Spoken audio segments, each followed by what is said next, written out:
Two dudes reviewing the news, pop culture, video games, movies, and shoes. Quincey and Justin with a nerdy forecast. So stay a while and welcome to the Ugly Mugs Podcast. Welcome to the Mugs Podcast. I'm your host, Quincey. And you're the host, Justin. He brought me a thing. I brought him a thing. Oh, that sounded heavy, even though it's not very heavy. So this is a latte monster cold brew nitro infused coffee, medium roast. Origin is imported. That's not enough information on that, but okay. I thought it was funny. Like, origin imported. From where? That's fucking hilarious. Like, Colombia? Imported, yes. Strength is a 4 out of 5 with the seal of a monster Java. I just realized we didn't turn the other light on. It's gonna get a little dark. Yeah, I got it. Go ahead and crack that open. Get that awesomer. Awesomer? Yeah. Is that like gossamer? No, it's an awesomer that is very quiet. Oh. Nice. So opening it backwards to make sure it was towards the mic, which made that really fucking difficult. Yeah, especially you hurt your thumb the other day, didn't you? Or No, the other one. Okay. While you're giving that a shot, I'm going to tell what I have. I have a beautiful California raspberry tea from Gold Peak that uses actual cane sugar, which I love it to death, and it has caffeine in it, which I'm going to need for this cast. So what'd you think? Oh, second sip.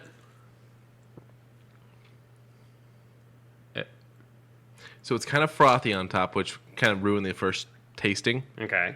I like the frothy. It's just, it's hard to taste the froth. Okay.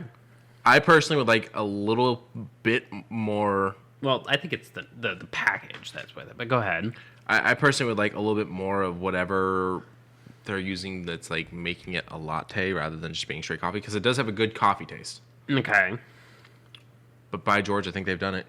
There's no tinny taste. Okay, so that's number 2. That's the second one you've had. The other one was that really small can. Yeah.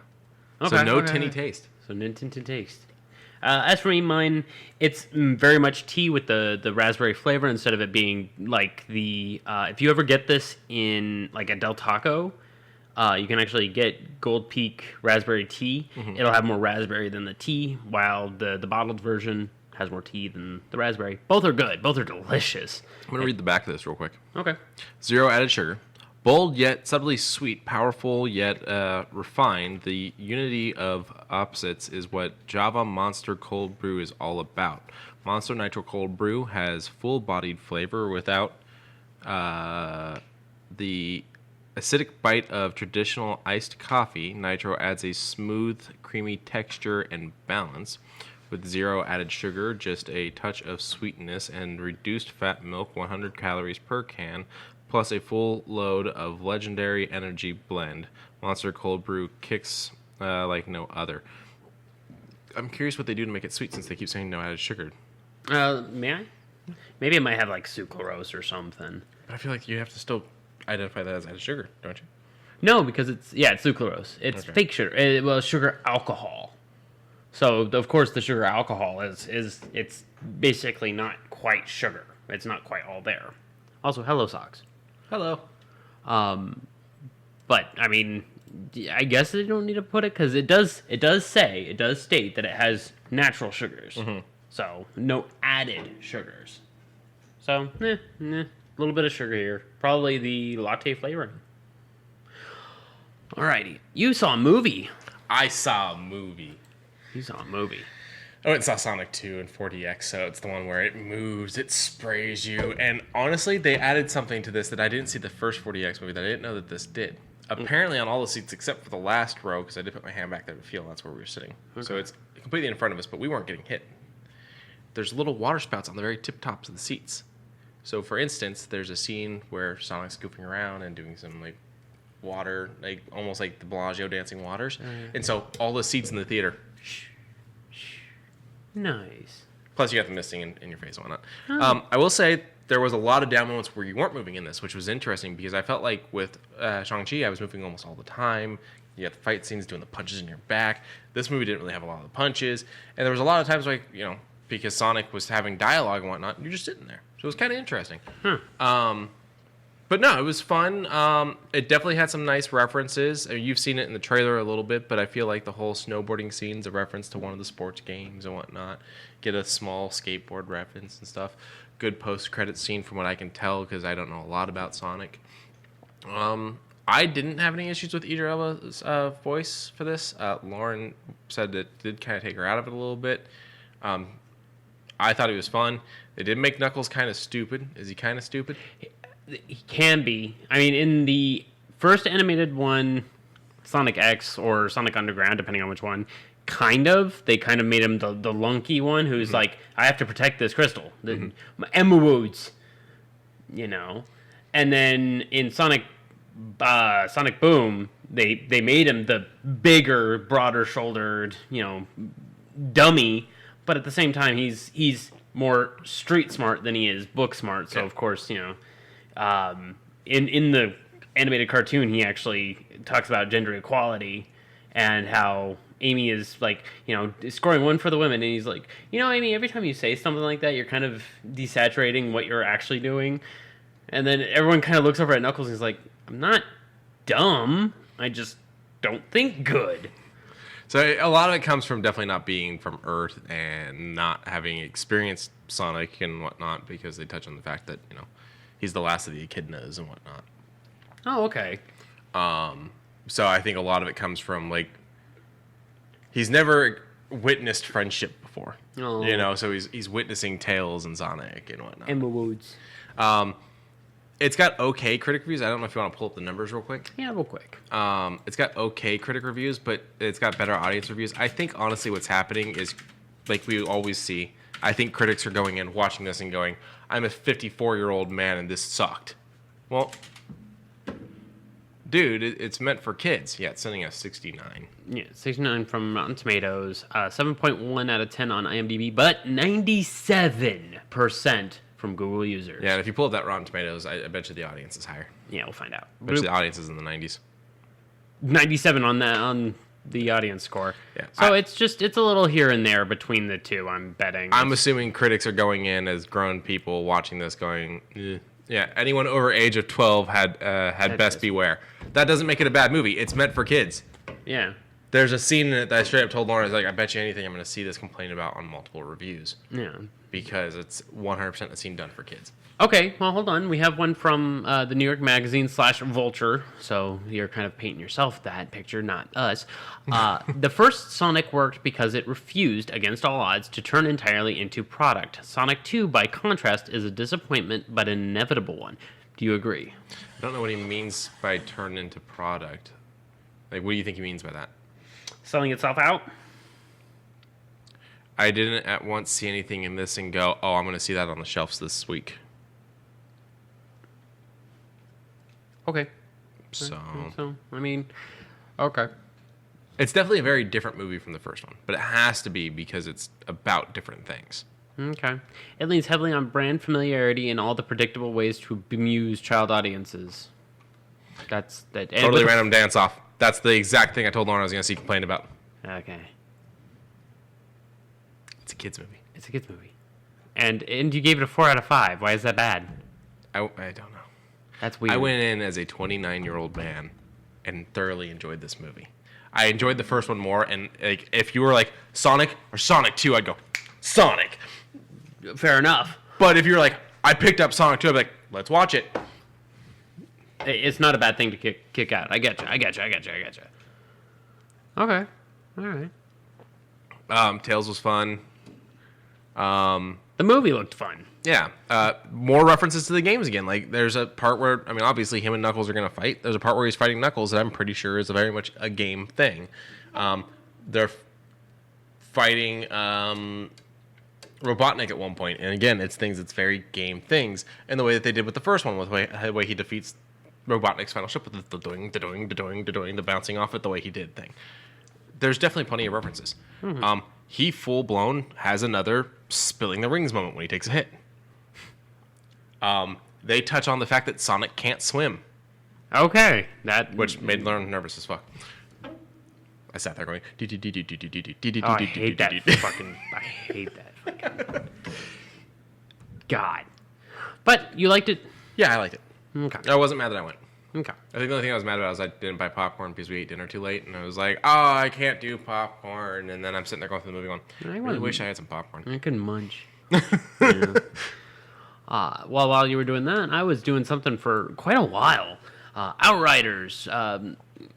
Between the troublesome trio, I was like, you know what? I need to take a break from Elden Ring. I need to take a break from Destiny. I need to take a break from a lot of things. I just said...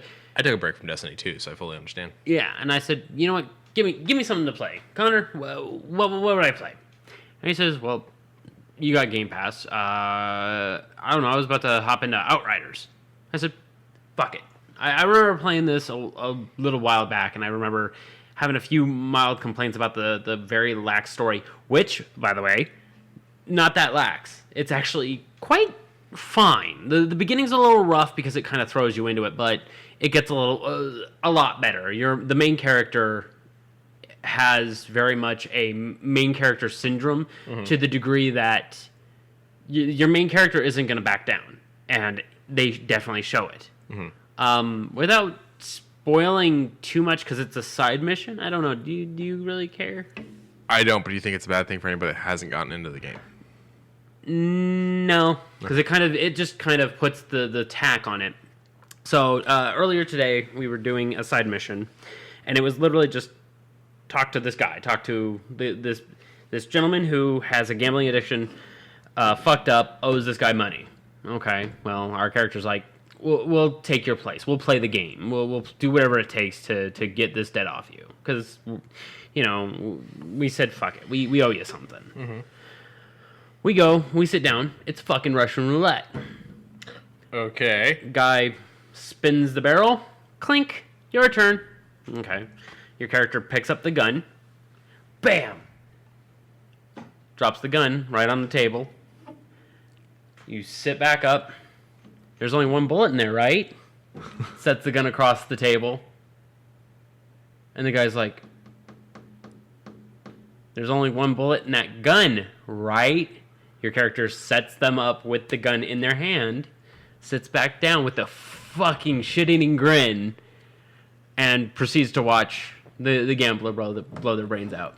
Wow. Completely different. But because it's Russian roulette, made me think of it. Have you ever seen Deer Hunter? Robert De Niro, Christopher Walken Vietnam movie. Yep. It has an amazing Russian roulette scene. They're in a POW camp, being forced to play Russian roulette for the amusement of the soldiers. Okay, so a little Black Ops 2 scene. I remember there was a scene in Black Ops 2 where... Yeah, and then they're probably referencing Deer Hunter in that scene.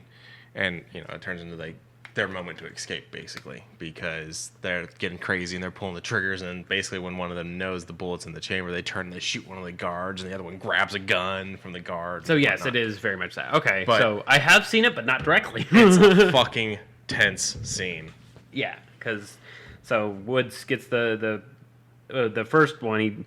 He screams really loud and clink, and he plops it down on the table, and yeah, it pretty much plays out exactly. Yeah, I think it's did. Exactly the same. Yeah. If that scene played out exactly as it was in the movie, would someone owe someone else some rights for that, or do you think it was just a homage? Yeah, I think you have a very large chunk of being allowed to claim an homage to things, because if the entire game is completely different, it just shares this one scene, then it's homage. It's kind of like... someone accused Tarantino of ripping off a movie. They said Reservoir Dogs is a complete ripoff. And they point out this heist moment in another movie. And he goes, yeah, I stole that. And they go, what? And he goes, I love that movie. I love that scene. Reservoir Dogs is if that scene, that one scene in that movie, was an entire movie.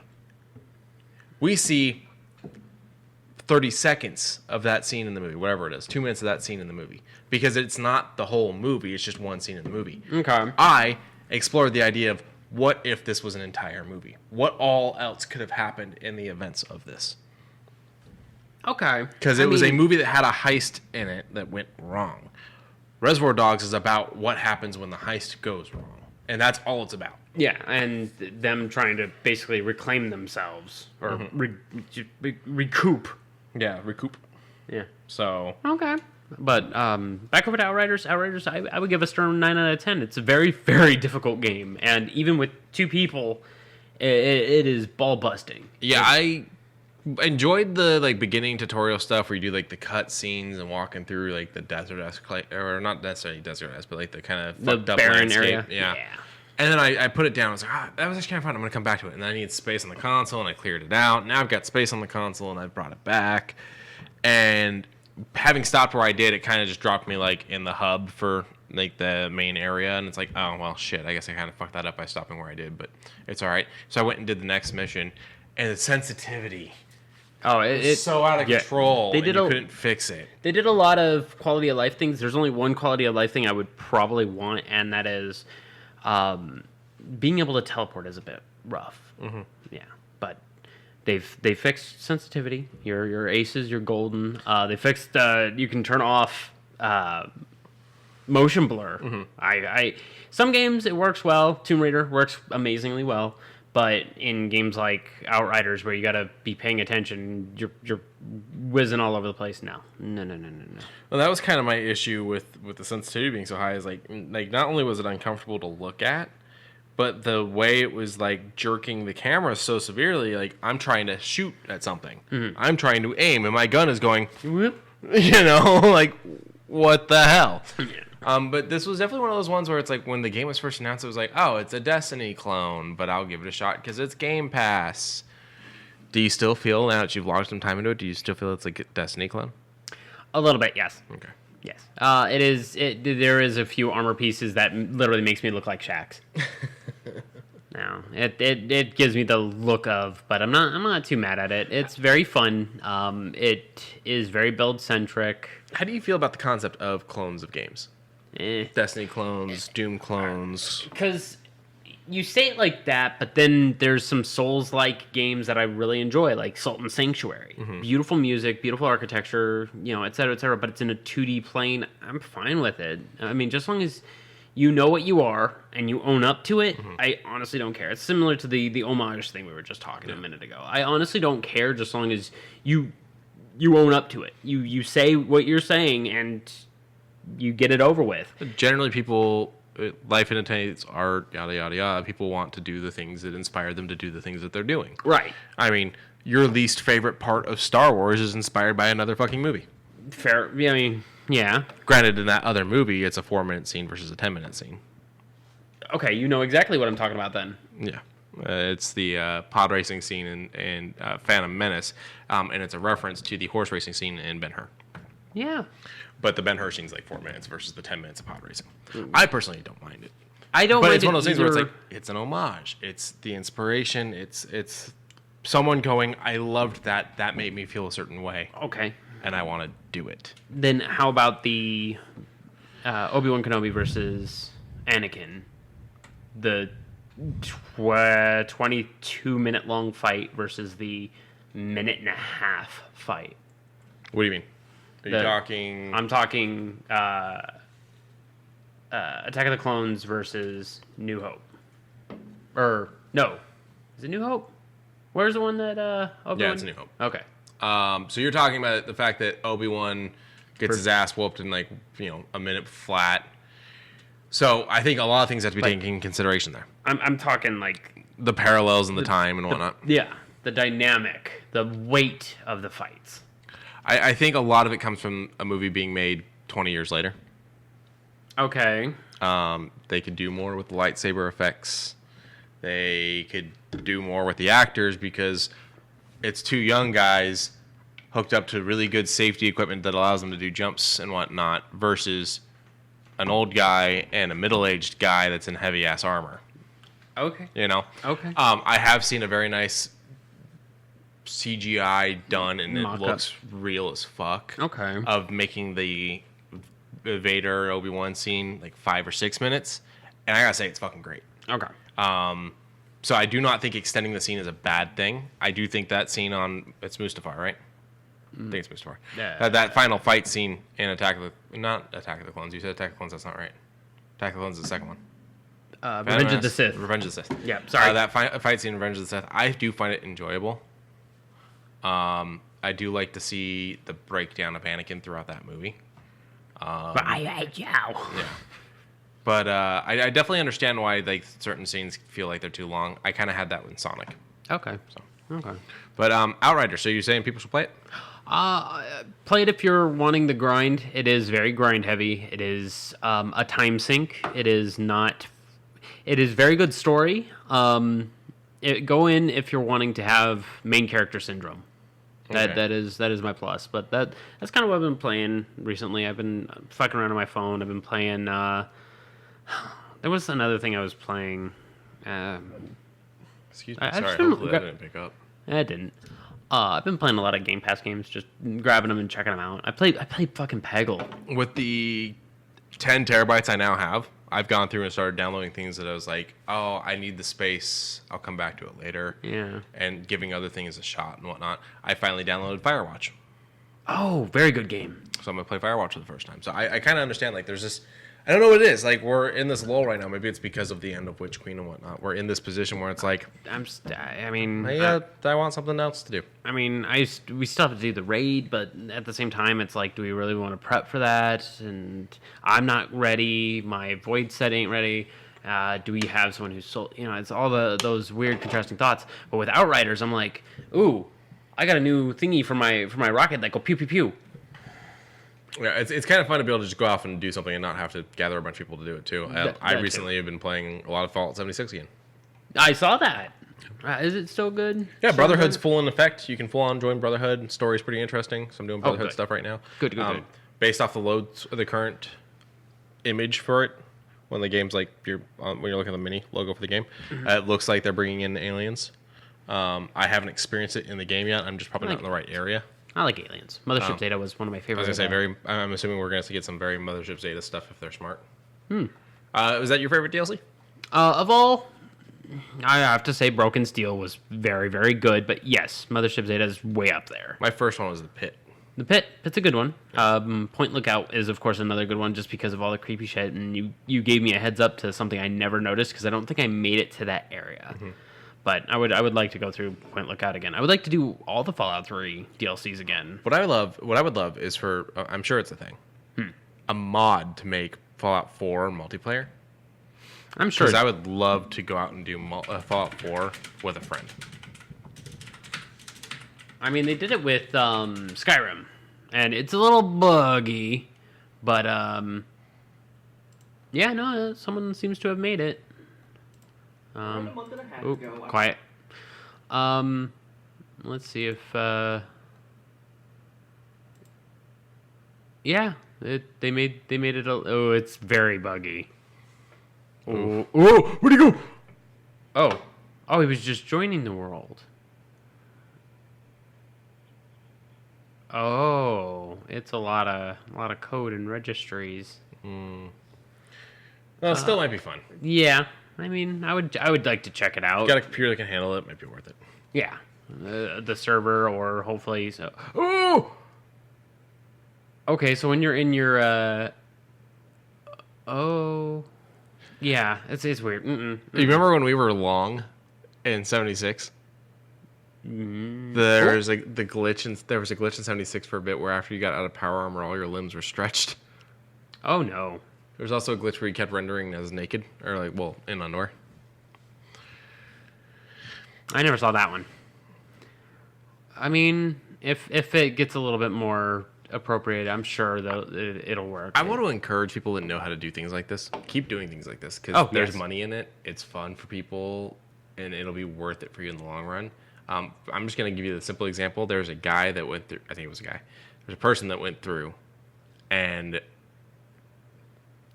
redid the coding and did a mod so that they reduced the load time for GTA by for GTA Online by 70%. Yeah. And Rockstar actually implemented it and paid them $10,000. Yeah, and I mean it was being used because I'm loading in fucking hella quick. Well, I'm no longer really playing GTA No idea what gun this is. It looks like a mod. It looks like a double barrel shotgun strapped to a fat man. Like, what the? It had like 2 big ass clips on top. And that's a MP40 or an MP35, one of the two. Well, with a weird side grip. What is that? What's your favorite gun in each of the Fallout games? Fallout 3 would probably be the ray gun. Okay.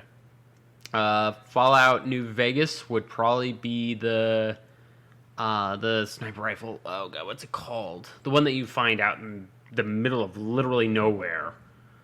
And then in Fallout 4, believe it or not, just a regular run-of-the-mill pipe pistol. Because it is what carried me through about 80% of that game.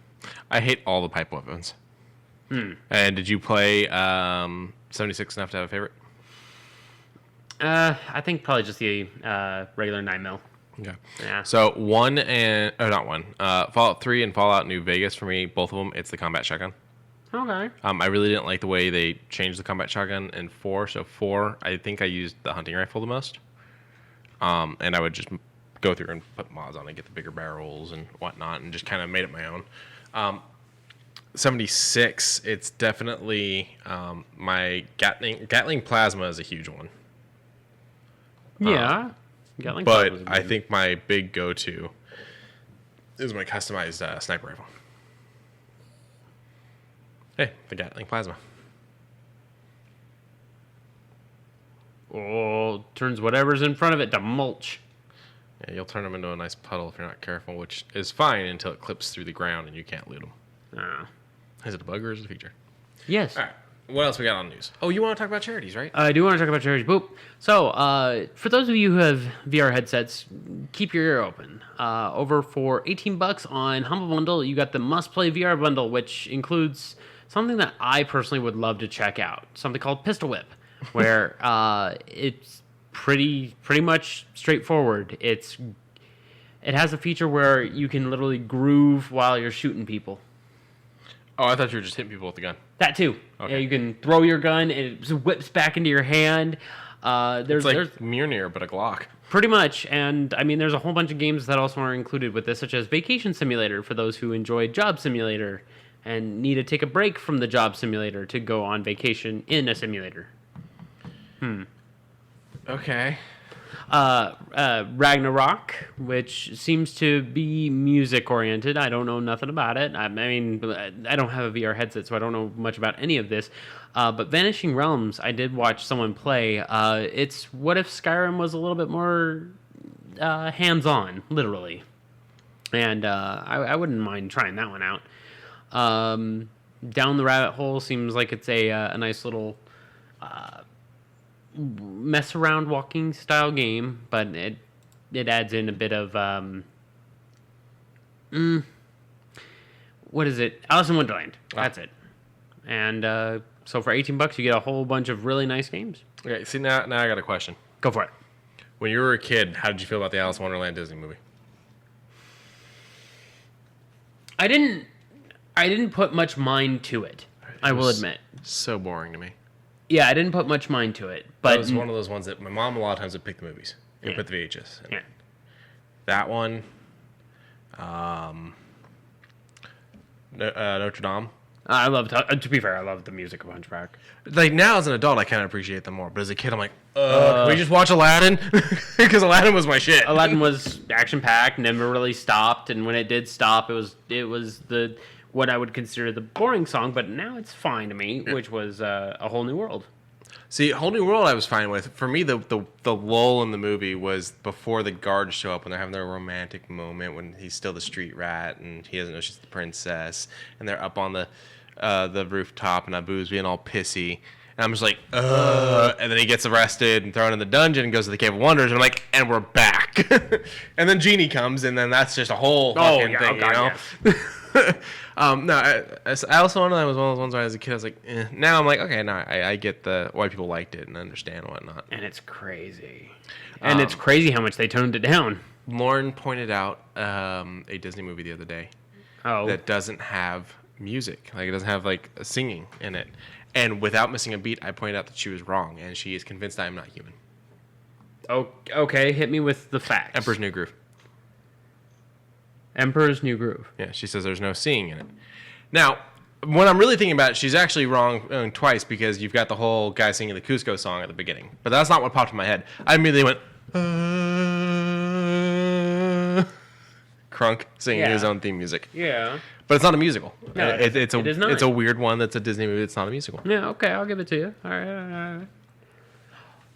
But that's there's another one for game night, which only has a couple days left. Go and check them out. It's Ticket to Ride mostly. I like Ticket to Ride. I would rather play the actual board game of Ticket to Ride. Mm-hmm. But this has a lot of extra DLC that adds in some more little tidbits. What's up? The first one I think was on Game Pass for a while, and I kept looking at it going, maybe, and then I never did it, and they took it off. I'm wondering if I should have done it. That was the other thing I sent you. The Arkham Horror? Not that, but it was reminding me. I sent you a really cool board game. Maybe it was on TikTok. It might have been on TikTok. I sent you a really cool, like, Cthulhu. It was recently. I'll take a quick peek. Or maybe it was on Discord. Oh. No, I haven't sent you anything on Discord in a while. Oh. Well, make sure the volume's off. Yeah, I got the volume. Don't worry. TikTok, go over. Oh, nope. You fucking liar. I thought I did. Oh. Where'd you see that coffee table I sent you? The coffee table? Yeah, the one that gives you a beer. Oh. When I saw it, I'm like, I would only use it once, and then it would never get used again. So, I mean, it's cool, but it would only get used once. I'm not seeing it in our TikTok history. Yeah, I'm not seeing the TikTok history. Yeah, no, that's way too far back. Yeah, the Wisconsin bartender one, maybe go. Yeah, that one had me laughing. The Ugly Mugs does have a TikTok. It only has 2 little videos I made up. There's not really any point in going. But, I mean, if you want, it's there, listeners. Guess what, you stupid bitch? It was on Discord. Was it on Discord? Yep. What? Right above when I sent you the thing that made you feel better. Oh, okay. Well, and also that's going to be later on. But yeah, there's an Arkham Horror. That's right, because it was from Reddit. Yeah. That's why it was on Discord. Mm-hmm. Someone made a Arkham Horror card game, shelves, sleeves, and just a double box set that keeps everything really nice and organized. It seems to also have room for expansions, which I forgot how big Arkham Horror, the card game, can actually get. I wouldn't mind playing the card game for that either, but I fear that it would cause a fist fight for me. Okay, why? Elaborate. Okay, you know how I would take Risk seriously? I fear that Arkham Horror would be another one of those. So question then, if you take Risk so seriously, how do you feel about when people put hotels on their properties in Monopoly? I don't mind. You're playing the game. With Risk, you can actually be an asshole to be an asshole. And if you're an asshole to be an asshole when you have no gain by taking my territories, yes, I'm going to stab you. See? Okay. Yeah, Risk is one of those. With an Eldritch Horror style game, if you're going to be like, well, I can just take my entire sanity when I'm doing like a full like archaeological build and like think outside the box and want to survive the encounter, and you're like, I throw my sanity away. Tell me, what do you wanted to say on your tombstone? You ever seen, James had a really cool Risk it was a Risk that would track your playing so that you could actually pack it up and come back later, like, because you would like write things on like certain things. But it had like I wouldn't mind pre-done set type of things where they were sealed envelopes that you could open up that would establish the big like parts of the game and whatnot, and it had like a big final folder and stuff like that was sealed and whatnot. I would love to fuck with that. I mean, I saw there was a Metal Gear Solid one. There's a Halo one too, I think. Oh. So, sorry, drink break. Yeah, we got to make sure that our voices are silky smooth and lustrous. Yes. I realized I was listening to a baseball game, and I realized I could never be a radio announcer. I don't have that voice. I have to put on that voice, but I think I have that voice. I don't even think I could put on that voice. Okay. The 1010101, the one that rocks. 101, 101. I love that channel now. We got to go and buy that channel now. But it's got to be AM. It is the beginning of, I think, a Jimmy Eat World song. Is it? It's either that or Weezer, one of the two. Did I send you the Weezer TikTok? Yes, you did. Okay. And I... Yes, you did. I need to send you the System of a Down one that I found. Okay. Wait, it's not the one where he's just standing there and they keep doing like the sounds and like the images of him changes? No. Lauren sent me that one. It was crazy. No. So the game night thing gets me thinking though. Yes. I haven't done game night in a while because first of all, nobody ever wants to play the board games that I want to play. Second of all, people tend to get heated. Yes. It's just one of those things. For some reason, board games can bring out the worst in people sometimes. Oh, yeah. Have you ever been to Meepleville, though, out here? Meepleville? Yeah. No. So it's a board game place. You go and you can pay by the hour or pay for the full day. And they've got hundreds of board games you can play and tables you can play them at and whatnot. Okay. And so we experienced some pretty cool ones. And that's actually where we first discovered this one I want to get for Lauren, where it's horror trivia. And, like, your pieces are, like, tombstones and stuff like that. Okay. It was pretty fun. And it's not from, like, the Trivial Pursuit people. It's, like, a kind of different company actually did it and whatnot. Lack of better words, a knockoff. Yeah, I guess you could say that. Okay. But, I mean, they had all kinds of things. They had Power Company. You know, they had a bunch of, like, cool board games there. And, like, that was one of the few times there I was like, maybe board game nights could be a thing again. And then I stopped and went, well, no, I don't want to pay every time I play a board game. Yeah. Because it's got to... It wasn't overly expensive or anything. No, but it's inconvenient for the cost of versus also the trip over, also collecting everybody. And Yeah, because it's over off of like Sahara somewhere. Oh, well, it's not too far. No, but it's like Sahara and was it East side, Rainbow? west side? It's this side. It's like Sahara and Rainbow or something like that. Oh. But you know the game night thing. What I really like is the concept of being able to play board games with people that are far away. Yes. So I have gone through, and we do own Monopoly and Risk and a few others on the Xbox. But I would love to do this with some friends and like stream and whatnot. I think it would be fun. So for $12.74 on the average, or hopefully donate more because carbonfund.org is what's being treated on all of them. One Tree Planted, of course, is following up. So trees. Everyone's helping out the trees. Did you hear about what Charmin does for trees? Every tree they have to cut down for their toilet paper, they plant 2. That's nice. Yeah. I like that. But speaking of cut one down and add 2, Bungee is hiring for remote location jobs. Yeah. I have no talent. Hire me. I mean, it's leaning toward like character artists and all that, but I have no talent. Okay. Mostly artists, rigging artists, concepts, virtual FX, so on. But of course, Bungee approved remote locations can be anywhere. So pop onto the Bungee Careers and take a peek if you have any lead toward any of these. I'd just quickly mention it, of course. About 10 years ago, I was in a bad spot. I lost my job and didn't have another one immediately and whatnot. Okay. And so I started looking at anything and everything. Okay. And this was when, it was a couple of years after, what's the name? The Cox Communications competitor out here, CenturyLink. Oh, yeah. Shortly after, it was a couple of years after CenturyLink had come out here. And so they were doing at-home jobs for customer service and whatnot. Okay. And I was like, really? And you didn't need any prior skills and whatnot. The fucked up requirement and why I didn't apply for the job, you have to use their internet. Oh, yeah.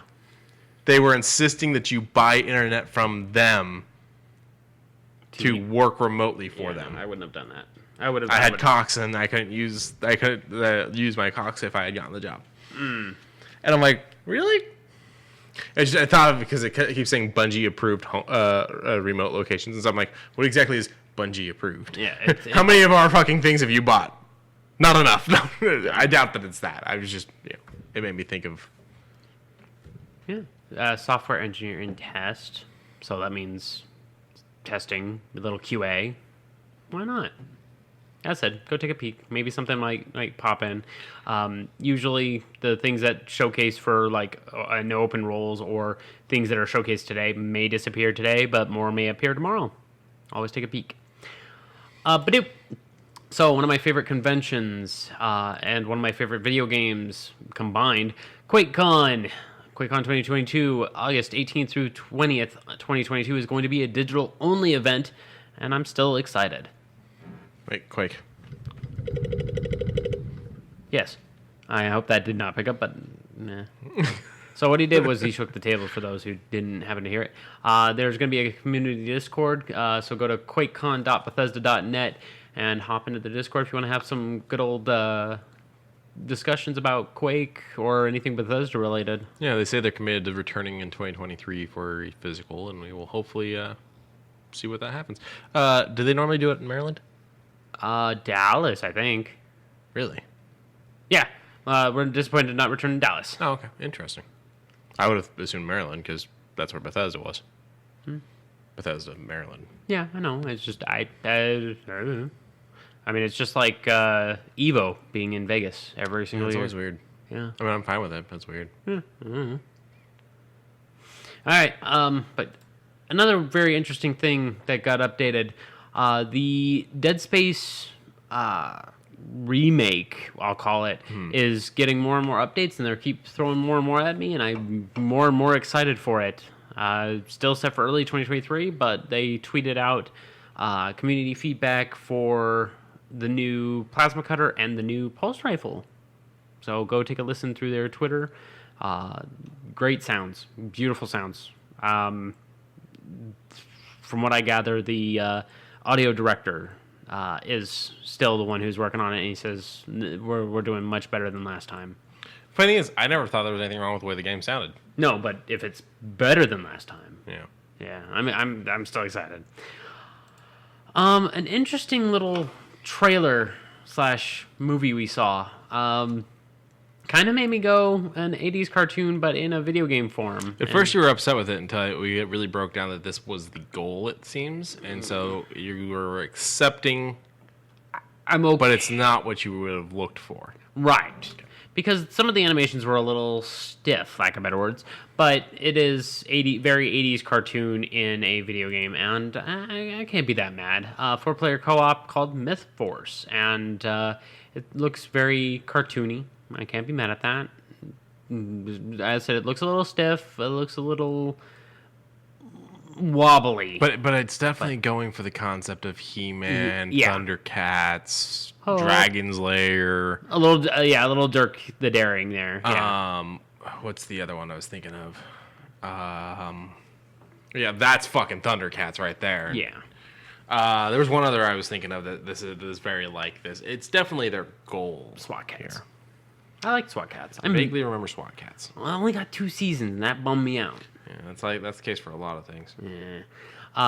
But April 20th is the early access, so 1 week from today. Go and check that out if you're into 4-player co-op beat-em-ups. Now, it does look like it's only on the Epic Game Store. At least that's all that's being advertised in this video. Let's take a quick peek, see if it's on. Nope, it doesn't say anything there, so yeah.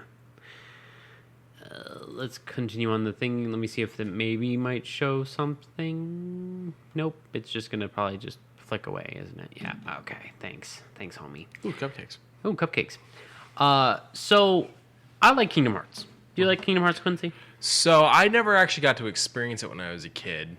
I went and bought Kingdom Hearts 2, found out that it was actually Kingdom Hearts 1 and Kingdom Hearts 2's case, which worked out because I didn't have Kingdom Hearts 1. And then kind of put my library in your hands. And then they did the 2. the remakes of them. Yeah, I think I have 2.5 Final Mix down there. Or sorry, not remakes, but the re-renders. And I started playing the re-render on Xbox because they were part of Game Pass when 3 hit Game Pass. And I was getting into it a little bit. I was like, I'm really excited to get later in the series once they kind of worked out some more of the stuff and whatnot. And I don't know. I sat down, didn't go back to it, then they removed it from Game Pass. And so I'd have to go and restart on my PlayStation 2, and I haven't done that yet. So Fair enough. I'm not against it by any means. I do think it's a little weird that it's getting to be more and more about Pixar than anything else, it seems, based off of what I saw for 3. And I'm like, I don't know. Personally, I liked the concept of the Disney universe, not the Disney Pixar universe. Pixar overrunning everything. I mean, to be fair, it was all Disney prior to this. Yeah. So adding in the Pixar just made it seem like they were shoehorning it in. So And Pirates of the Caribbean, right? Pirates was I think 1. No, Pirates of the Caribbean wasn't even around when 1 came out, was it? Oh yeah. Because I thought all the pirate stuff was just. It might have been 2. Because I was thinking the pirate stuff was all. Was it Dream Drop Distance that I saw the excess coming from? It might have been the 3DS version that I also saw it in. Because I was thinking it was all references to Peter Pan. Yeah, I think 1 might have been Peter Pan and all that nonsense, and then 2 had. Well, what we're talking about, however, is Kingdom Hearts 4 had its very beautiful looking trailer. I watched that shit in fucking 4K. It's so pretty. It's Unreal Engine, I'm sure, but that was a very pretty trailer. It was beyond it. Yes, sir. Kingdom Hearts 2 is when Port Royal shows up. Okay. That's Pirates of the Caribbean. Okay, then they run back into Jack and all that And later 3. on. They run back to him, and they made a return in 3. Well, I didn't finish 3, and I never made it to that point, so he must have ran into him during one of the subsidiary games. And I find that weird, crossing live action with Yeah. animation. Yeah. It's interesting. Yeah. It is very awkward to see like a Johnny Depp 1-for-1 animated individual standing next to the bubbly-faced Sora, Goofy, and Donald. Disney did their version of... It's not bad. It's just weird. Disney did their version of the Amiibos and the Lego Dimensions, all that, the figures. Yeah. And they did a Captain Jack for that, which was kind of interesting. I'm trying to remember what the hell that was called. I don't remember. I don't either. I don't know. Yep, shit. Disney figure game. Infinity. Disney Infinity, yeah. And so they did a Captain Jack that was actually kind of interesting. If you Let's can take a pull it up. let's look. Captain Jack. Oh. If that's it, yes. If that's it, no. I think it's the one on the This far one? left. They may have done like a re-release later on. No, that's the McFarlane Toys. No, the one on the left's the McFarlane. The one in the middle right here. This one? Second one Oh. is the McFarlane toy. I don't know what the third one is, but the first one was the Infinity. It looks like they did a second Infinity. Oh, and that's a chase version. That's actually kind of cool. I like that. Okay. Sure, fine, whatever. Oh, Barbosa. Oh. I like that. So, what's become of my ship? What'd you think of the Pirates of the Caribbean movies? Only watched the first 3, but I heard it went downhill after that. Okay, so I watched 4. How many are there? 5? There's 5 now, and there was supposed to be a 6th, but Jerry Bruckheimer no longer works for Disney, I think. Oh, And with everything that Johnny Depp's going through, I don't think making movies is the top of his list right now. fair enough. And so there was actually talks of a reboot of the franchise, which I was iffy on. So I watched 4. Granted, I watched 4 mostly at work because it was playing in the break room when I worked at Walmart. Okay. And I wasn't a fan. It felt too different. Like they were trying too hard to make it different now that the characters from the first 3 weren't around. And the reality is all they need to do is just not have them there. You can still be the same feeling just without those 2 other characters, you know? Mm-hmm. I vastly enjoyed the first 3. Wish that it hadn't taken so long for them to make each one, you know? Because it kept being one of those things that like the production time between them was just so big. So, back to Kingdom Hearts though. I'm favorable, and the reason we're talking is that 4 is coming out plus 2 mobile games. You said? Yes. Okay. One of those being the Missing Link. Missing Link, and I don't think it's a. Oh God, bless America! I thought I had it up, but But I mean, Final Fantasy meets Disney sounds fun to me. yeah. And the Missing Link is. It looks like it's going to be just a simple little choose what you're wanting to do at this time. Fire beats grass, grass beats water, that kind of thing. but with timing, because it seems very. Ooh, you okay? Yeah, the can pulled out a mustache hair. Oh, I hate that. I hate it. But yeah, it is very quick moving. It is very get it moving. And then the other one was only just a whisper. Now, how do you feel about the concept? It's not something they've talked about at all. I'm just putting it out there. Okay. Because Final Fantasy went this route, and it seems to have worked well, and I would love to play it. How would you feel if they did a full-blown Kingdom Hearts MMO? Neutral. I would want to see it, but I don't think I would play it just because at this point in time, I don't feel like crawling back into an MMO unless it looks like it's going to be fun. Gotcha. There's a few MMOs that caught my attention, but I'm like, ooh, that also looks like it's a lot of time to get to that point. I'm only interested in two. In two? In two MMOs. Oh, which ones? Star Wars. Oh, okay. And Final Fantasy. Okay. Oh, yeah, Final Fantasy 14? Yeah. I mean, Final Fantasy 14, when I played it for the 1 week that I played it for the little free trial, I mean, now you can get up to a certain level for free. For that 1 week, it was during Halloween. Mm-hmm. There was a lot of really cool shit going on. Yeah, and I will admit, I would have stuck it out. I only made it to, I think, level 15, 16. Like, it wasn't that far in. I did Marvel Omega for a while, before it was called Omega, and that was okay, but the concept was that you were playing as the characters and not playing your own character, and I didn't like that for an MMO, because you've had 3 Venoms running around, and it wasn't a multiverse. Fair. I played DCU on and off. My big problem with that is that it's never gotten a good polish. It still very much looks the way it did when it first launched. It's still very empty in places. It's still very odd in places. I'm pretty sure it was a dog. Yeah, it sounded like it. And so that was one of those things of like, I wish they would kind of do some new skins on the buildings and clean it up a bit, because we see what MMOs can be when we look at Star Wars, Final Fantasy, WoW. They can be very pretty, but then when you start to, break down, when you like play APB, All Points Bulletin, a really good concept, but with terrible, terrible controls, terrible world build, terrible just graphics engine, terrible everything except for the concept. The concept of cops versus robbers. Does that sound like a pretty basic concept to you? Yeah. What side do you want to be on? Cops. Okay, well, there's a bunch of robbers right now robbing that shoe store. Go get them. The funny thing is, you get to kind of do that now with some of these role-play servers in GTA. Yeah, and they do it much better. Yeah. Because with those, you get the full feeling of, community. Yeah. And you don't get that with certain MMOs, too. You're kind of, hey, my whole entire guild's asleep. I need a LFG. Okay. A. Q for tank. Okay.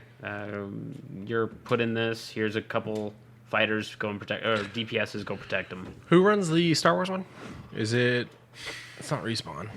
No. I think it might actually be. Which one is it? Old Republic. Yeah. No, it's BioWare. Do. It was BioWare. Okay. Oh, NEA. So I'm sitting here going, I mean, you already do it with one of their products. Why not talk to them about doing it with their other? I would love to see a Marvel one come back, but not like Omega or 20, whatever year they picked to put in the title, or whatever name they went through that week. Do a new Marvel one. Do it like the DCU concept, though, where you're a new person choosing if you're going to be a hero or a villain, running around doing stuff. I think this company could probably do it. I mean, it's not the prettiest thing I've ever seen, but it does look pretty good considering it's an MMO with full-blown battles. Yeah. Not turn-based battles. Yeah. I'm just going to take a look at what's in the store. Those prices are all pretty good, actually. 4, 3, 6, 9, 12, 15. It's right there, 74, 18. 77.94. Yeah, I was just trying to think. So 6 months for almost $80. It's not bad. That's not bad. It's not great. No, I mean, it's going to cost you $160 a year. I would sell a year subscription at probably $140 or something like that if I'm going to do these prices. Yeah. But honestly, I'd probably knock it down to as far as $10 a month. Give me, let's make it $100 or $120 for the entire year. Yeah. And then, of course, you got microtransactions. Yeah, then you just keep the microtransactions. That's where your fucking bread and butter is going to come from. Everyone's going to want to buy the new looks and whatnot. The baby. Or hell, take it as far as WoW did and make it free to play it, but make there be a bunch of paid content. You know, I'd love to play it eventually. Yeah.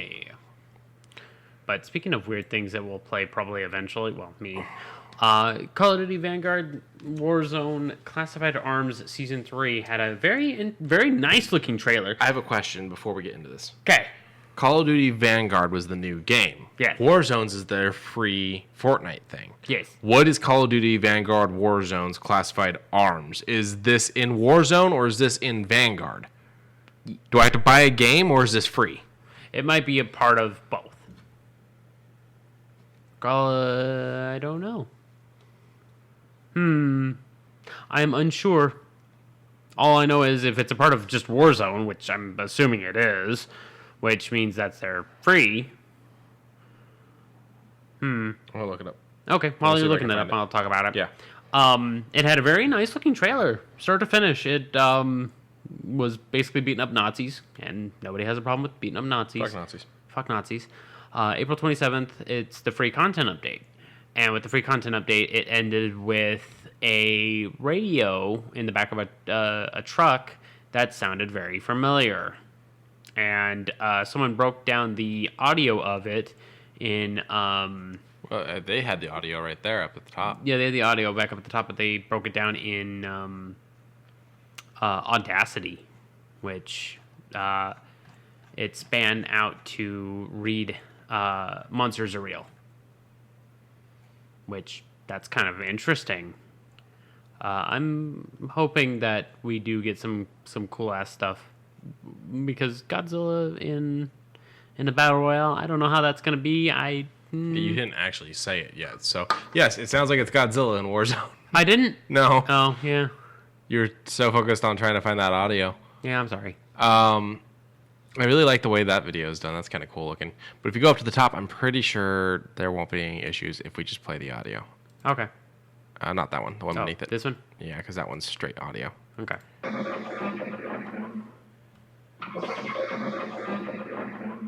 So it's a little garbled, but with the high pitched and between the garbles, it does sound just like Gedzuki.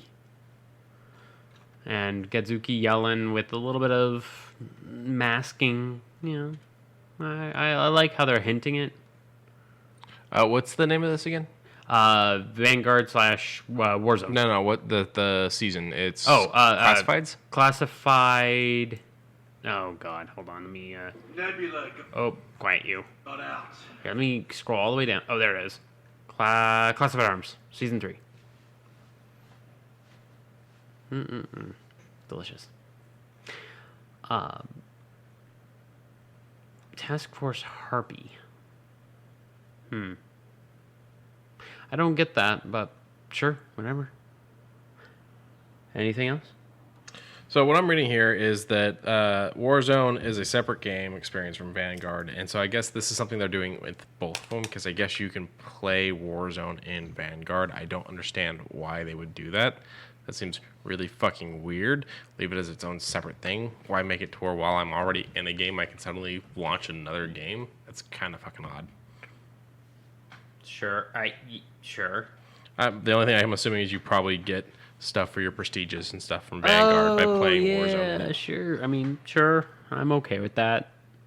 Crossover stuff? Yeah. Sure. But stuff for your multiplayer that can also cross over to the Battle Royale. Sure. I like it. I love Godzilla. So, Gojira. something that I was very not reserved from the beginning, but No Man's Sky has kind of evolved to something that I might go back into because of their latest trailer called the Outlaws trailer. And you basically hop on like a rebel ship and you can get forged passports and become an outlaw. and do crimes. But that reminds me of the previous patch. That was you go on to taking over abandoned ships and fight through them to get treasures that have been long lost. And I'm like, the vision that this game had from the beginning to now is now coming to fruition. Sure, it took 6-7 years, but in those 6-7 years, this game has grown, and I'm happy to see it grow. And honestly, I think we're going to see it blow up even more with what has now happened with Elite Dangerous. So they were doing the Space Legs update, and they tried doing it on PC. It was going to be part of the new DLC stuff for Elite Dangerous. And the concept was you'd finally be able to walk around your ship, and even take it to the point of being able to walk around on planet. Okay. And it was not doing well on PC. And I guess they attempted to try it out on console, and it was even worse. And so they just straight up came out and said, we will not release it for console. And I think on PC only released like the slightly broken on ship thing, and aren't doing any of the planet walking, basically because they don't really render their planets past the ones that you do some mining on. They don't really do a lot for the planet. So I guess it's having a real struggle trying to let you walk around on something. Oh, no. And so they've basically canceled that entire project. Oh, no. So I see No Man's Sky blowing up even more because they're just adding more and more of what people were looking for in other games to their game. Yeah, I would definitely love to pop back into this. Thumbs up. They get a thumbs up. Now, if we can take this and make it a Star Wars game. Why not? We Sean, have the technology. I forget his name, Sean something or other, but he was the one who kind of blew up No Man's Sky with a little bit of false proportions. Well, there was the hurricane. There was the hurricane, and then the flooding, and then still releasing the broken product, et cetera, et cetera. But if he gets a big old handshake from LucasArts to say, I want that, but with Star Wars coding, or hell, even a handshake to get fucking some crossover stuff, I'd be cool with that. So what would you prefer? What? Rebuild the same thing, essentially, but with Star Wars skins. Or make purchasable cosmetics that give you Star Wars ships and clothes and whatnot. The latter, I already know, is not going to be a thing. Okay. So, the prior. Okay, so... Wait, you're saying that the skins wouldn't be a thing? The skin, no, God, they wouldn't make anything purchasable. He said he wasn't going to add in a paid DLC. Everything's going to be free. Right, okay, yeah, so then I guess it would have to be a whole game. Because I'm sitting there thinking, I'd fucking fly around in a TIE fighter.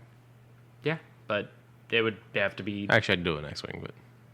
I would probably be in a TIE bomber. So it really depends. Because if I was actually doing a Star Wars game that was running with a crew, I would want something Falcon-esque, living quarters, all that. Okay. But if I'm a lone person out there, I'm doing like an X-Wing or something. Okay. I wouldn't mind being in a Millennium Falcon-esque. Yeah, so with this new Outlaws update that they just did, you can full on get an entire squad. Yeah, and I love the look of the new ships. The back when I played it, there was maybe 7-8 types of ships, and with different like little backs and very copy paste, move around a few things. This ship looks good. I fucking love the look of this ship. And then you bring down the wing sets, and then it goes in. It looks really nice. How customizable are your ships? Like, are you able to put like your own like decals on them? I don't know now. Now they probably got something where you could do that. That's one of the things. Like, James has been playing Elite Dangerous, and he just got a new ship, and he just did a new color scheme on it. Pretty. New name on it, new plate number on it, all that. But he's really wishing that he could do decals because he has a decal he'd want to draw on it. And we've seen other games successfully do the decal thing, and I think it's relatively easy enough that you could probably get away with it on No Man's Sky. Yeah. I might go downstairs and download No Man's Sky before we start D&D tonight, just so that we can try to check out some of the new stuff, maybe so we can give a better response to it. Yeah. All right. Oh, you know what? What am I talking about? It's fucking Xbox. Let me remote download it from my phone right fucking now. Yeah. I did that with Outrunners. Is that why that showed up on my console? No. Did it really? No. Oh, okay. I'm fucking with you. But yeah, when I was like asking about it, I just did it from my phone. I didn't have any muss, no fuss. If we want so it, easy. I don't know how much space you have on your console. If you have the space and you want to do No Man's Sky, hit me up. We'll do it. You know what? I'll do it right now. I don't know what channel did this trailer for us, but I want to thank you and commend your cute little figure. It's Hello Games. Oh, Hello Games. Okay, they've got a cute little figure. Yeah. Hello Games is the guys who did this. So yeah, they got that. I guess that is their little thingy. Let me take a look at their Sentinel update real quick. This was back in February? Yeah, this was February. This was their last one. But, you get a mech. Oh, you get mech walkers. Okay. Is it mech walkers or is it just that you're wearing a big... No, the earlier thing was that did look very... ka-thunk. Oh, yeah, look at that. Oh, my God. And you get a drone companion? So here's the problem. You can't give me things like that because I'm going to name it. It's going to end up with a voice in my head. It's going to get a special color scheme. It's going to become my new little buddy. No Man's Sky has become better, Quincy. I'm probably going to make them pig-themed. Pig-themed? Yeah, I got a thing for pigs. I don't know. I like pigs. I'm not mad. I'm just confused. Like, I was recently talking to Lauren because I was playing Pokemon Go, and I caught one of those little pigs, and I evolved him into the thing that looks kind of like a woolly mammoth, and I'm talking about how much I love it, and she goes, I knew you'd like the pig Pokemon, and I'm like, yeah. I mean, the pigs in Minecraft, I was the one that rode pigs while everyone else was riding horses. Okay, so, for those who could see, it's No Man's Sky, and then I just hit the little download to console. It asks which one. Mine's the only one connected to this thing, so I just hit install to this console. Waiting for Icarus to turn on. And boop. That simple, baby. Icarus is what you named your console or your hard drive? My console. Oh, okay. I didn't name my console. Yeah. Console is Icarus. Archimedes is the hard drive. Aurora is my computer. And the monitor is Void. So, I name everything. I'm fucking weird. Did not name the Xbox. The first external is the flux capacitor and the 10 gigabyte, not gigabytes, terabytes. Lauren named it Gordon Ram Z. Peace. So, she names all of her stuff too. I think it's a family trait for you guys. It might. My mother nicknames everybody. So yeah. She named the Air Fryer Ping and the Instapot Pong. So ping pong. Yeah, I can see that. Yeah. How do I turn on my console? There we go. Turn on console. Okay. Oh, okay. It's already good. Okay. Yeah, so mine just says living room Xbox because that's why I had to call it to make it work with the Echo. I mean, I can name it something else and still have it work with the Echo, but at the time I had both Xboxes on the Echo, so it's Xbox and it's living room Xbox. Oh, okay. But I am here for it. I won't be able to move my PlayStation account one over, which kind of sucks because my entire solar system that I named from start to finish, I won't be able to. I would have to go out and try and find. So, it's buildable. I never even got off the first planet when you crash land at the beginning and you have to find the resources. Mm-hmm. I didn't get past that, so I'm probably just going to start over anyways. Yeah. So we could start over and go and discover the Ugly Mugs universe. Yeah. Everything is going to be Garfield themed. Lasagna for all. Lasagna for all. John, I am very, very hungry. New weapon VFX. Yeah. I mean, they just keep updating this game. It seems like every 1 to 2 months gets an update on this thing. So then how's the game continuing to make money if he's not selling anything? I guess the No Man's Sky Switch edition did well. No, that can't be the only thing. Like, that's not going to continue to fund future updates. Are you sure he's not doing any cosmetic purchases? I don't believe they are. Because he said that there wasn't a need to do that. That doesn't make sense. You have to make money to pay for the servers. And pay your employees to keep upgrading it. Right. Hello Games does not have a big enough game library. No, it doesn't. He may have said no DLCs, but that doesn't mean no cosmetics. So I'm jumping on the website. I'm looking. Okay. There's got to be something. He's got to make money off of it. I mean, it's literally on every platform. Right, but the only thing is, I have no idea how they're making money. That's the only thing. Yeah, that is in the last Campfire. They have another game, but that was 2 years ago, and the Accolades trailer was a year ago. No Man's Sky with the Mass Effect Normandy was a handshake, so they probably got a little bit from EA for doing the handshake. Yeah, but what does that do for EA? I mean, Mass Effect's already a high-selling game. They don't need to pay someone to put their thing in there. You know, you got to figure.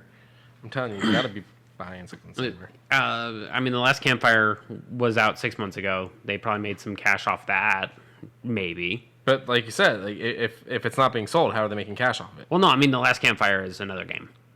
Oh, okay. Yeah, you're right. You are correct. One game cannot fund another. Well, I guess it could. I don't know.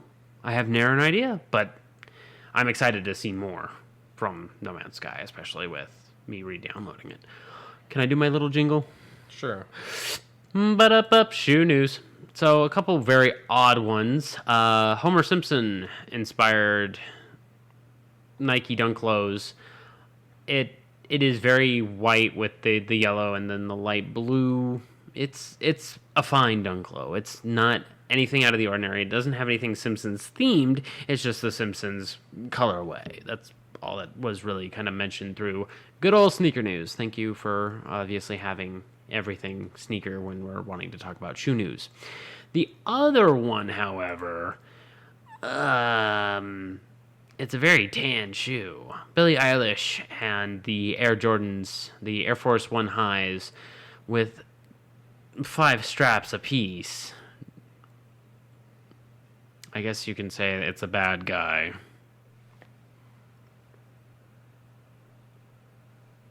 Nothing? No. Am I just gonna... Yeah. Okay, that It one's... looks like bubblegum. That's why I'm leaving it. A little bubblegummy. It looks like a boot compared to everything else, but they don't look bad by any way, shape, or form. Would I wear these? No, I would not. Not too big on the shoes this entire week, but hopefully next week we'll have something a little bit better for you. Over here we got this is what Quincey tagged me in a couple days ago, and I am happy to see it. The Moon Knight Marvel Legends figures have been plopped out, and I like them. I like them a lot. And this interesting Ultron we're going to build. Oh, yes. Ultron, yes. Let's see, is there the other one as well, or is it just... What do you mean the other one? Like the other costume, the regular one? I think the regular costume might have already been released, but I could be wrong. Oh, I forgot to talk about this. The Optimus that can transform itself officially has a trailer you can buy that will also transform itself. Okay. That may not be what this video is, but it's at least what I thought of. Okay. But, yeah, there's him, but, oh. I thought it would also have, like, the... Oh, there it is. Cool. He has his regular costume, too. There you go. Ooh, that looks really nice with the writing on the legs. Mm-hmm. Oh, the hieroglyphs. Yes. Of course, Hasbro does well with their toys. I don't think there's a bad toy line. I'm not finding an answer. I'm definitely not the only person asking this question, but I'm not finding an answer. Which question? How No Man's Sky makes money. Oh. When you sell your soul to the devil, will the devil come a knocking?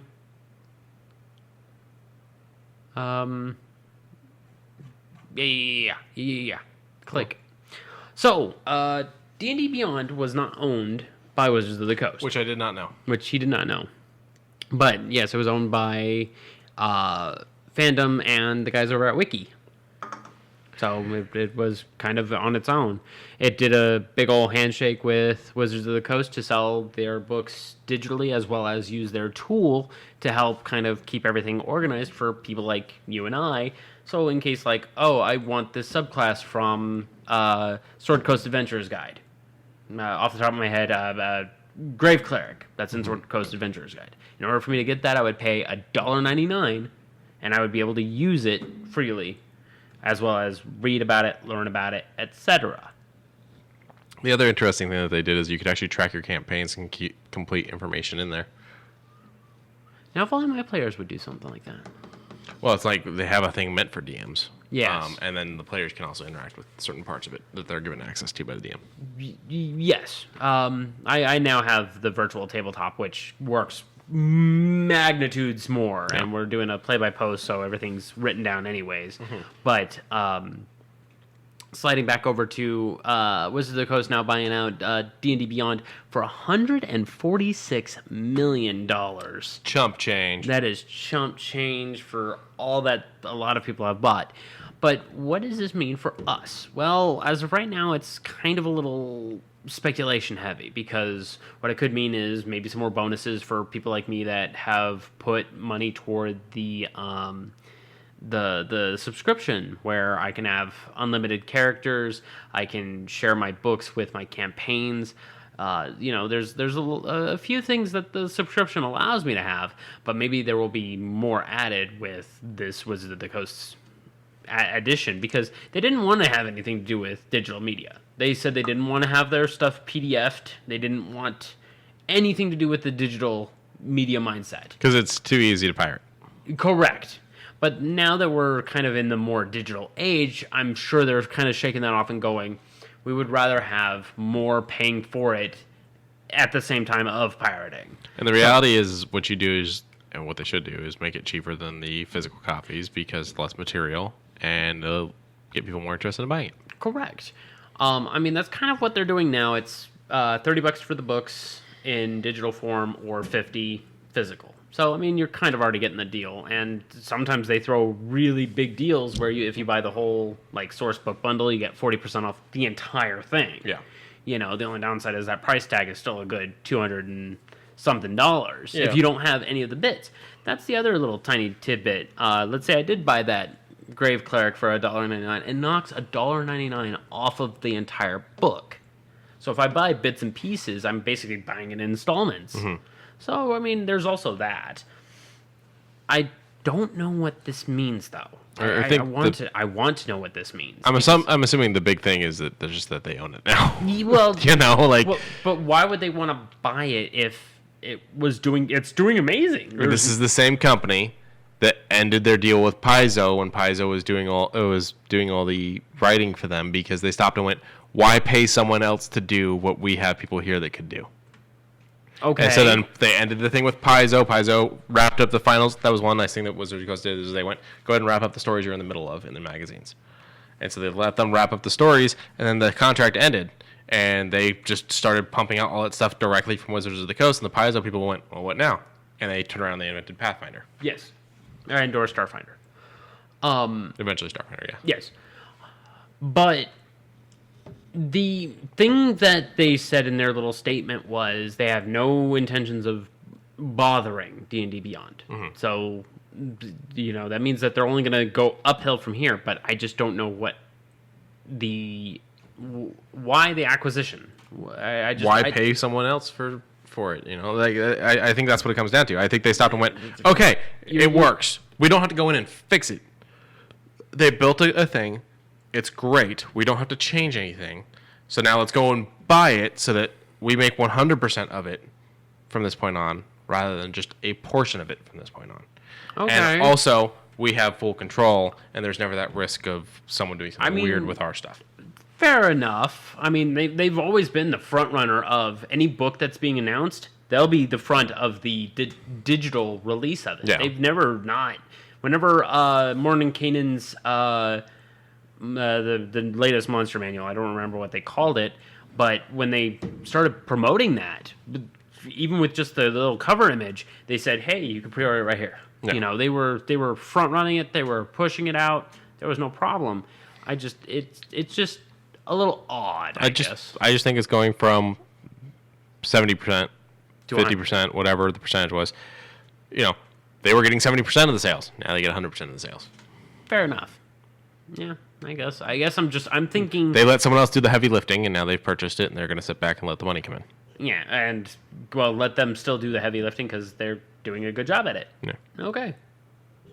And also, it gives us a reason to buy more dice because, boop, you like this. When I showed it to you, you were very happy, and also it's very inexpensive. It's paperback. It's paperback. It is set to be released in 6 days, April 19th, 2022. The Marvel Multiverse role-playing game, The Playtest Rulebook. So what I'm assuming is this is just to get the this is basically UA. This is all test stuff. If everyone has fun at the table, if there's rules that need to be changed, I'm sure there's something you can get into contact with to help build this game up. Yeah. Because playtest is similar to UA, where if you have a problem with something, you can, message the author or otherwise and start to build on the rules. And now they've done things like this in the past, and I've always kind of been like, it's interesting, but not quite what I want. This one gets closer to what I want. They still kind of make the mistake of doing the thing I don't want here. Take on the roles of Marvel's most famous superheroes. You want to be or create entirely new ones. And that's where it is. They create entirely new ones. And I think this is the mistake they made with their previous ones. It's a slight mistake here, too. And with the mistake they made with their Omega. Stop letting people play the existing characters. Make the existing characters part of the environment. Make them mentors. Make them being off doing other things. Make them the legends in your campaigns. But let people come in and create their own characters. Yeah. I could see that. Because, Definitely. I mean, the beginning of your campaign, you're already Sorcerer Supreme. Yeah, that'd be weird. Another one that's kind of similar that I think you might like a little bit later on in the line is Mutants and Masterminds. Okay. That one's a very much a superpowered one. And, I mean, it's been going for almost as long 2002? as... Yeah. 20 years? Yeah. About, yeah. And it allows you to... It's more narrative-based than actual gameplay-based. So, there was a podcast I listened to for a while that did one of the...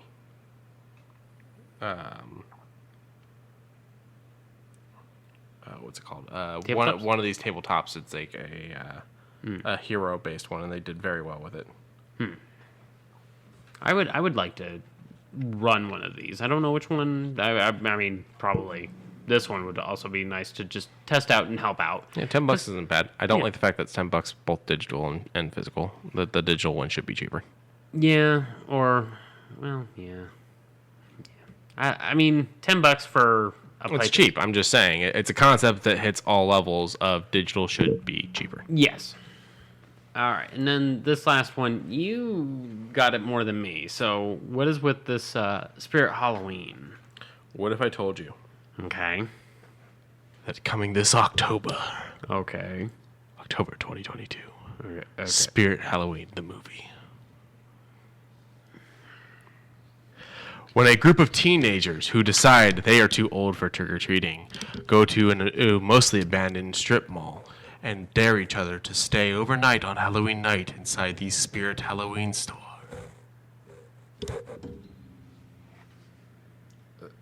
Do we have a cast? I'm glad you asked because I've gotten the reaction you're giving me more than once now where people are like, why do we need this? And then I go, because Christopher fucking Lloyd's in it. Now I can't be mad. Now I can't. I physically can't be mad. Yeah. I can be frustrated, but I can't be mad. I love Christopher Lloyd. He is a very, very, very endearing man. The other person we are getting is Rachel Lee Cook, Neutral. who some of you will know from She's All That. Yes. Those are the two big names I do believe that have been announced. Other than that, it's mostly going to be younger actors. The director hasn't done anything big. This, I think, is going to be his first, hey, this might work out. And the writer is kind of the same concept as well. From what I understand, this has actually already been released because it won something at the Nashville Film Festival and the Atlanta Film Festival. So you're telling me people have already seen this and people like it? Yeah, and it didn't actually release. I'm sweating. I am sweating. And the film festival logos are from 2018, so I don't know if that's just a screw up or if the movie's actually 4 years old and it's just now finally getting its release. Let me see. Yeah, that didn't help at all. No, it didn't. So, reading this stuff didn't help at all. But yeah, so we're getting a Spirit Halloween movie with Christopher Lloyd.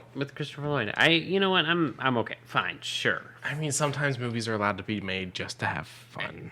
Wolf Cop is definitely the emphasis on that, and I'm not mad that I saw Wolf Cop. I like Wolf Cop. You know, it's just do we need a lot of those? That's my generalized. You know, I hear all these people that sit there and go, the only movies coming out are Marvel movies and superhero films, and Yes.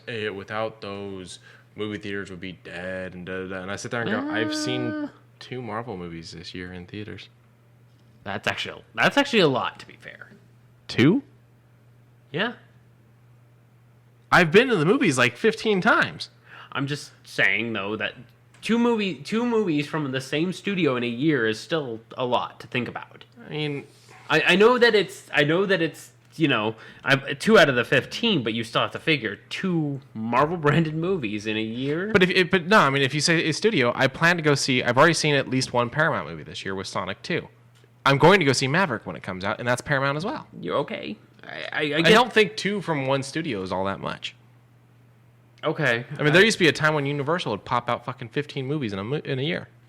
Right, but with the multiple studios set though, I mean, I guess it's just because people are working on them all the time, of course. But I mean, they're not spacing. No, they are spacing them out pretty fairly. I don't know. I guess I'm just trying to be a crabby to be a crabby. I think people have made the illusion that it's weird. In reality, it's not. I guess not. And I guess I was on the back of that, and then all of a sudden I just opened my eyes and said, you know what, you're right. Maybe I am just being... I definitely understand that people feel... oversaturated? Like, the people that aren't into them feel oversaturated, because it's like, it's all I see. And it's like, well, the thing is the other studios just aren't willing to pay for the advertisement. That's what it comes down to. Yeah. Because I haven't seen a single TV spot for Maverick. I've seen the Maverick trailer more than once because I've gone out of my way to see it. Yeah. I haven't seen it on TV. We saw it literally in a couple weeks ago. We pushed ourselves out of the way to see the final trailer before release. Yeah. So, yeah. I've seen it while at the movie theater. I mean, it also got #1 on trending. So that means people have been clicking onto it just because I guess digital media through YouTube is the way people are catching it now. Grumpy, I don't watch Marvel movies guy is most likely not guy going on YouTube and searching out a trailer. He's the guy that's seeing the six different TV spots Doctor Strange had. Okay. You know? Yeah. I definitely understand oversaturation. I definitely understand the people that are like, there's too much of this. But the reality is they act like it's the only thing out there. Like, I've heard people out there that are making a big deal out of the fact that what movie just did well financially that wasn't Marvel? Batman. People are making a big deal. Like, they're like, the Batman actually made money, proving that it's not just Disney movies that make money, da-da-da-da. And I'm like, but there's plenty of movies that make money. There's literally a lot of bad movies that made money. And, I mean, if you go back to, like, 1991, 1992, the Super Mario movie, it made money, but... Did it? I don't think it did. You don't think it did? I don't think it did. Let's find out here. Super Mario movie... budget. Let's see how much it used. Okay, the budget was $48 million, and what did it? Let's see here. According to IMDb, Box office made 38. 20. According to Wikipedia, it made 38. Okay, so I mean, it came in no, it under budget. Under budget. I don't agree with the make double thing. I do, just because. Well, no, make what it was in half. So it is 1.5. I don't agree. I guess I agree with that more than the make double. Yeah. Because the make double thing I think is stupid. But because, I mean, if I spend $100 million on a movie and the movie makes $200 million, everyone like, that's a success. First of all, I spent $100 million, which I shouldn't have had to fucking do. Yeah. But yes, I did make $200 million. That's a lot of fucking money. That's a lot of money. Now, if I go through and I spend $100 million on a movie and the movie makes $48 million, people go, that's a failure. And yes, it is a failure because I did not make my money back. But at the same time, I just made $48 million. Fucking try me. You know, like, other people haven't done that. Last Airbender spent $150. All right, let's see. Not budget. Nope. No, I don't want to do that. I do not want to do that. How did that happen? I don't know, but I want the Last Airbender box office. Yeah, it Made 3 times it. 150, 300. So 2 and some change. Yeah. 2 and some change times.